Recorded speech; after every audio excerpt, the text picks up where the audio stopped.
Welcome back to the session. Myself, I'm Misty, Assistant Professor in the CSE Department at Institute of Aeronautical Engineering. So today, I'm going to discuss about data models in database management system. First, I will discuss what is data model. Then we'll go with the classification of data models. So coming to first one, what is data model? So data model is nothing but a fundamental entity to introduce abstraction in DBMS. What do you mean by fundamental entity? So with the help of data model, we can able to introduce abstraction in the DBMS. So what is abstraction? In the last session, we discussed levels of abstraction.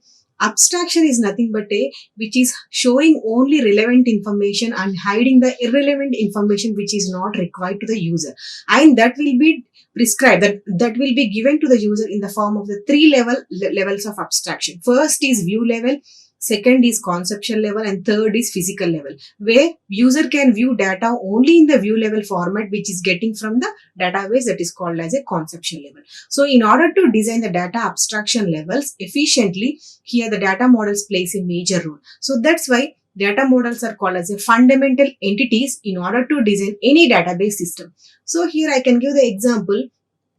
Before going to construct any house, just we will take the plan of the house, what to do and what not to do. So according to that, we are going to build the house. In the similar way, before going to design or implement any database system, first we require data model. So that's why data model is called as a blueprint which is required to design any database before we use data model only. And this data model gives us an idea how the final system will look like after complete implementation. By seeing that model, we can able to recognize what does it contain. Nothing but what are the relations, what are the entities, and what are the attributes. Nothing but what the total information will be calculated in a single glance by seeing the data model. And what does the data model contains? The data model contains data elements and relationship among those elements. And it not only holding the information like elements and relationship among those elements, it also perform operations on the database. I think, but it also shows the whatever operations are going to take place in the database management system. Nothing but it will able to show how data is stored, how it is connected, and how it is accessed, and how it is updated data in the database management system. Overall, final review about the data model, it is nothing but a blueprint which is required to design any database system. So this is about the data model. Now we will see the classification of data models. So totally we are having some of the data models I am going to discuss today. So first one is hierarchical data model. Second one is network model. Third one is entity relationship model. And fourth one is relational model. And fifth one is object-based data model. And sixth one is semi-structured data model. So I would like to discuss about all these models in the today's session. So first we are directly moving into the first model, that is called as hierarchical model. So what is hierarchical model?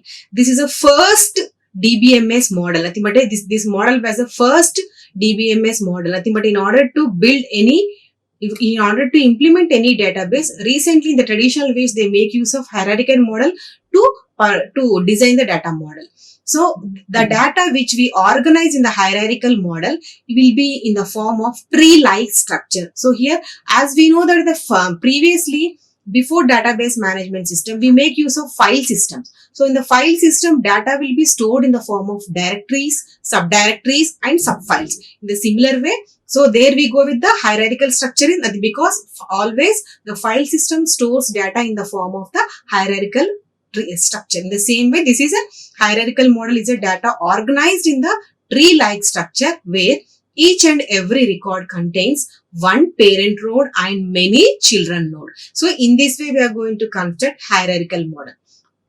And the main drawback of this hierarchical model is because here it can able to possible only one to many relationship between the nodes. So hierarchical model, I told, is a tree-like structure. Nothing but a structure contains a different nodes, and there may be possibility of only one to many relationship between the nodes. And next one, here only one parent node is only possible, not more than one parent node. So here major problem is deletion problem. as we know that the hierarchical model supports only one parent node, when we supposed to delete the parent node by mistakenly, the whatever the children nodes are comes under that parent node will also get affected. So that is a major drawback in the hierarchical model, is called as a deletion problem because of a single parent. In the entire hierarchy, it contains only single parent and many children.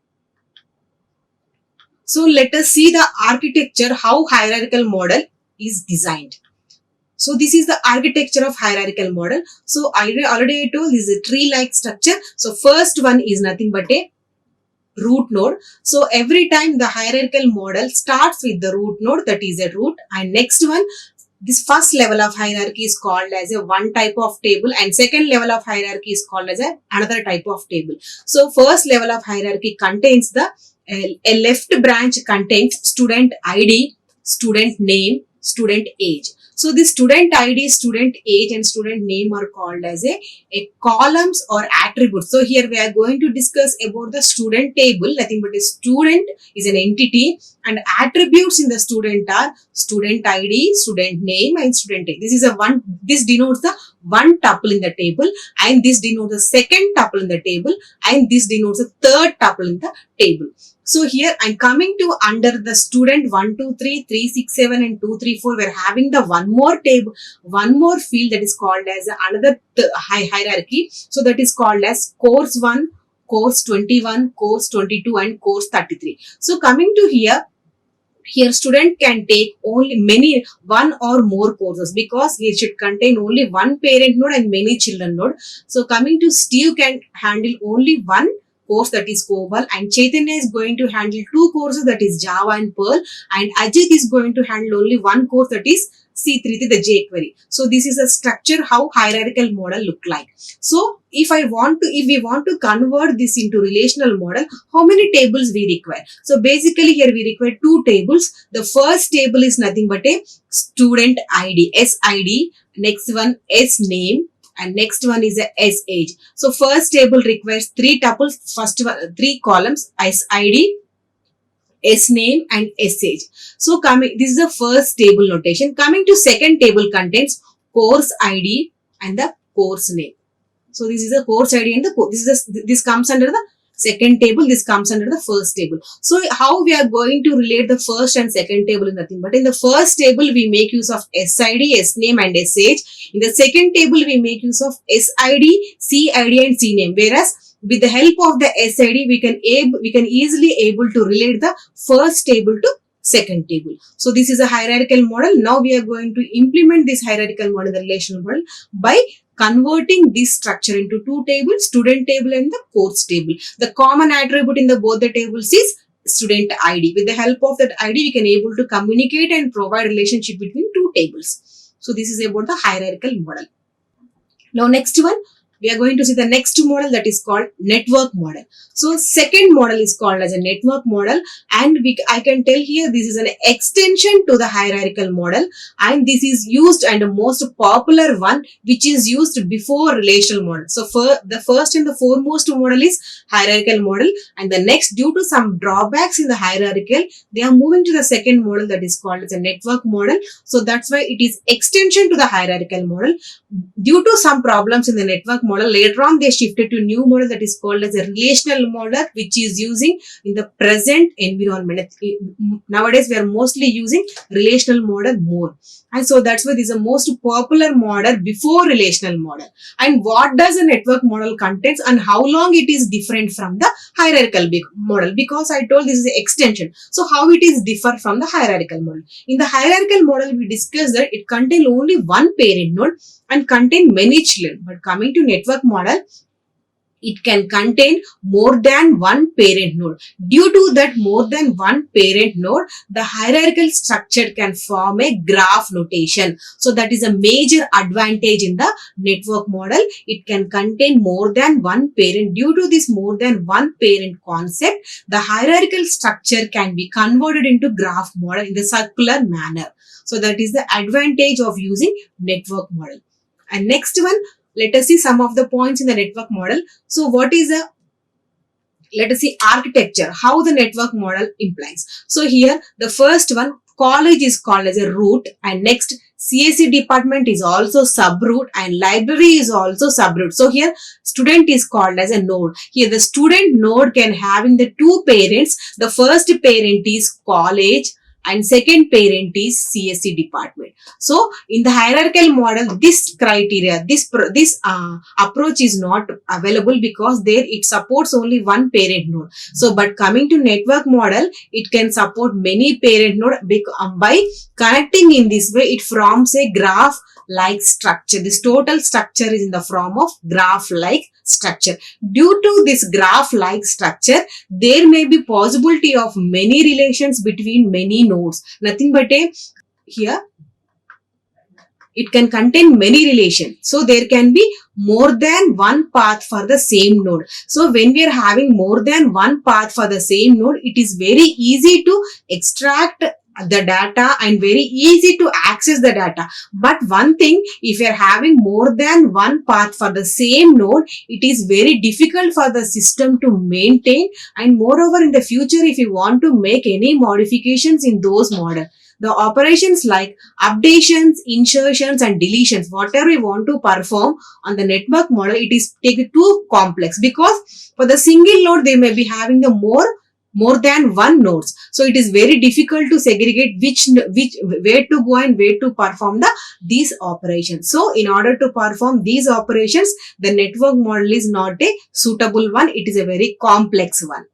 The next one, we are moving to the next third model that is called as a entity relationship model. So this entity relationship model is also called as ER model. This is a high level data model we can call, because present environment most of them using are entity relationship model and relational model are majorly used. So that's why it is called as a high level data model. So coming to here in this model, so we represent whatever the real world entity problems are there, those can be described in the pictorial notations which make very easy to understand to the stakeholders. Not only easy to understand the stakeholders, it also allow developers to understand the content which is present in the ER diagram as soon as it is glanced by any user. So entity relationship is nothing but any real world problem can be easily represented in the pictorial form. It is very useful for the stakeholder and developers to understand what to do and what not to do in the database management system. Nothing but by using this model, we can easily able to segregate what to perform and what not to perform in the implementing database. So here, the entity relationship model, in this model, if you want to design the model, so ER diagram should be comprised of three components majorly. With the help of these three components only, we can able to design ER diagram. The first component is entities, second component is attributes, and third component is relations. With the help of these three components, ER model can be done. So first one, what is the first component? The first component is entities. So what is entities? So entities is nothing but a real world thing. It can be place or anything or any concept. In general way, I can give the example what is entity. Suppose I consider the school management system or university management system. So what does the school and university management system contains? It contains teachers, students, departments, library, exam branch, etc. These all criteria will comes under the school management system and university management system. So whatever the criteria, teacher, student, library, those all are called as the entities. Nothing but those all are called as an entity. Suppose if you want to build a school management system database, then first we need to identify the entities what we are having in the management system. So first identify the entities. Here teachers, students, course, building and department, it is etc. All these comes under the entities.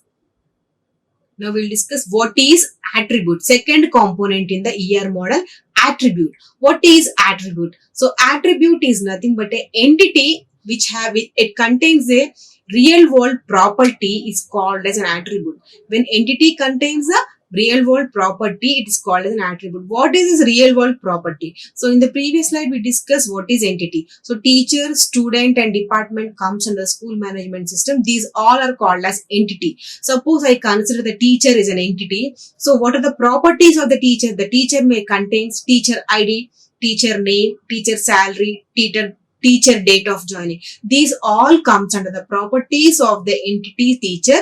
Those all are called as the attributes of the entity teacher. So that's why entity contains a real world property called attribute.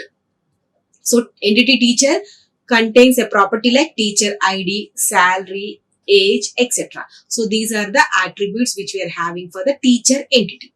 And the next one, relationship. So relationship plays a major role in connecting entities to different entities, to different attributes at a time. So without relationship, we cannot able to combine the two tables or two entities at a time. So relationship plays a major role to connect the two entities, how they are related. Suppose here I take the two entities. The first entity is teacher and second entity is department. So what is the relationship between teacher and the department? Obviously, the teacher work for the department. So what is the relation here? The every time how many teachers are existing in the department, all teachers works for the department. So here relationship is nothing but a working. So here the example, teacher work for the department. This is a relation. In this way, we can able to relate two different entities of same management system. So now let us see the ER model basic structure. So how the ER model basic structure look like? Nothing but how to represent entities, how to represent attribute and how to represent relationships. So here we go. So this is a basic structure how the entity relationship model comprises. So every time here entity should be in the form of should be notated in the rectangular format. So here you're having two entities, entity 1 and entity 2, and whatever the attributes which are prescribed to that entity should be denoted in the ellipse notations. So you're having the four attributes. So here in order to relate the two entities, relation should be used, and that should be in the rhombus notation. And in order to link the entities, relationships and attributes of the same kind of diagram, here we need to make use of the link concept. With the help of the link concept, we can able to link all the entities, attributes and the relationship. One thing, entity should be represented in the rectangular format, attribute should be represented in the ellipse, and relation should be in the rhombus. In order to relate all these at a time, here we make use of a single line that is called as a link to relate all these items in a single model. Now let us see the example of the ER model. So here I am going to tell example how to design entity relationship model for the teacher and the department. So for the teacher and the department, how many entities we require? In the school management system, we require teacher and department. So our database we are going to build is university management system. In the university management system, I am going to take the two entities. The first entity is teacher and second entity is department. So first entity I am going to consider the teacher. So teacher is the entity. So that's why it is enclosed in the rectangular format. So what are the attributes of the teacher? The attributes of the teacher is nothing but a teacher ID, teacher name, mobile number, age, phone number. These all comes under the attributes. So let us see what are the attributes over here. Teacher ID, teacher name is one attribute, mobile number is another attribute, age, next salary. So these all comes under the teacher is an entity, and all the five things comes under the attributes. And the next one, we are going to link the teacher to teacher ID, teacher to teacher name by using a single link that is called as a link notation. With the help of this link notation, we are going to link the entities and the attributes. So first we design the first entity along with the properties. We are going to with the second entity that is called as department. So here a department is an entity and it contains two attributes. First one is department ID and the second one is department name. So that those two are also linked by using a link attribute. So in order to relate two different entities, teacher and the department, here we need to make use of relationship. What is the relationship? Relationship exists between teacher and department, working. Every time teacher work for the department. So that's why here we make use of work. teacher works for the department. So every time relationship should be in the decision box or in the rhombus box. So in order to link the two different entities, here we make use of two more symbols, two links. So this is a total entity relationship model for the teacher and the department. In this way, we need to design the ER model for the total database management system. So anytime we want to design the implement the DB database, we need to design, we need to take any one of the model to implement the data model. So every database in order to implement data model, it not only require one ER diagram, it may contains many ER diagrams. The next one, relational model. And this relational model is most widely used model because the data which is organized in the relational model is in the form of tables or two-dimensional tables. The data which it is present in the tables in the form of rows and columns. So every time the basic structure of relational model is table. So that's why table is also called as relations. So sometimes we may call tables are also called as relations in the relational model. It's the most widely used relational model. Now let us see how the relational model look like. Already I told here the relational model will be look like two-dimensional table format and it contains rows and columns. So here I am going to implement the student table. So this is here is the relational model. So first one, nothing but a SID, SAIM, age, class and section comes under the attributes. Those are called as the columns or attributes. So every entity what we take in the previous slide, we have used teacher and the department. So teacher is one table and whatever the properties for the teacher are comes under the attributes, those are columns of the table. Nothing but every entity will be considered as a one table along with the properties. Those properties act as a column. So here student is a table and the attributes of the student are SID, SName, so on. These will be acting as a columns in the table. So not only so finally those are called as a columns. So whatever the data we include under these attributes, those are called as a tuples or we can call as a rows. This total thing is called as a table along with the rows and columns or tuples or attributes. In this way, we represent the relational model. So compared to all the models, the relational model is very easy to understand and very easy to extract the data from the database systems. So next one, object-based data model. So these object-based data models are very closely represented through nothing but the real world problems which are closely represented by using this object-oriented data model. What does it mean? Nothing but this model contains whatever the data and the relationship. What are the data and relationship? Nothing but a entity. Suppose we take the school management system.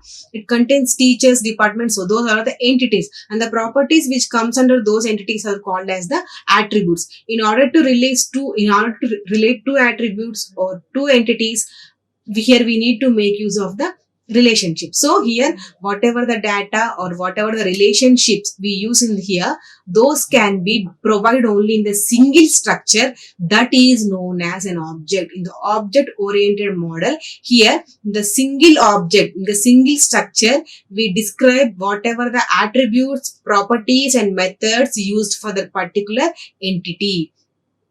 And here in this model, two or more objects are linked. So here with the help of the links, we can able to relate one object to the other object. In the previous sessions, we separated attributes, entities and relationships. But coming to in this model, we are going to use all in the single structure. That structure is called as an object and all the objects are linked to each other.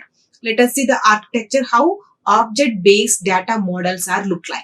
So this is an object-based data model. So here I am going to take employee and the department. So what is employee? Employee is an entity. In general thing, employee is an entity and department is also an entity. What does an employee contains? Employee is an object 1 and the department is an object 2. What does an employee contains? Employee contains attributes and the method. So here in the previous case, we used to represent attributes and the methods in the different sense. But coming to here in this model, we are going to group whatever the attributes and methods in the single structure. This total thing is called as an object. So attributes of the employee are name, job, phone number, salary and department ID, and methods of employer get, hide and the change number. In the similar way, we are having one more object that is called as a department. It also having the attributes and methods. So here also we require relationship. So without relationship, we cannot make a data model. So how to relate these two objects? So these two objects can be related and provide the relationship in order to provide the communication between two objects. So here we need to trace a common attribute in both the objects. What is the common attribute? Here a common attribute is department ID, and here also the common attribute is department ID. So with the help of this department ID, here I am going to link department ID to department ID. With the help of this department ID, it can able to relate and provide communication between two different objects very easily. So every time when we are going to relate two tables or two objects or anything, there should be some link or there should be some relation between both those two. Then only we can get a easily transfer of data and is fast access of the data. Now the last model that is called as a semi-structured data model. So whatever we discuss up to now, all are different from the semi-structured model. This is different from the all the models. And here whatever the entities, but here also contains entities, relationship, attributes. So here entities which are having the entities which are of same type, having the some missing attributes or some having some extra attribute, nothing but the data item of same type may contain different types of attributes, or it cannot contain, it may not, nothing but here we can call as the data which is present in the entities are atomic or non-atomic. What is atomic? Atomic is nothing but it contains the total attributes. Non-atomic is nothing but it does not contain not even one attribute. So that's why it is called as a semi-structured data model. It may contain, it may not contain. It is not exactly. And so that's why in order to represent semi-structured data model, here we make use of extensible markup language known as XML, which is widely used to represent semi-structured data. So this is about the semi-structured data, which is totally different from the other models. So in the today's session, we discussed about the data models of 7 types. So in those all types, the best one is relational model, and we mostly convert, we make use of entity relationship model, then after relational model. There we can convert the entity relationship model to relation model. It is very easy task, but compared to remaining network, hierarchy, object based, those are different to convert from one to another. So total all those models, 2 models are more efficient. Thank you. Like, share and subscribe. Hit the bell icon for more updates.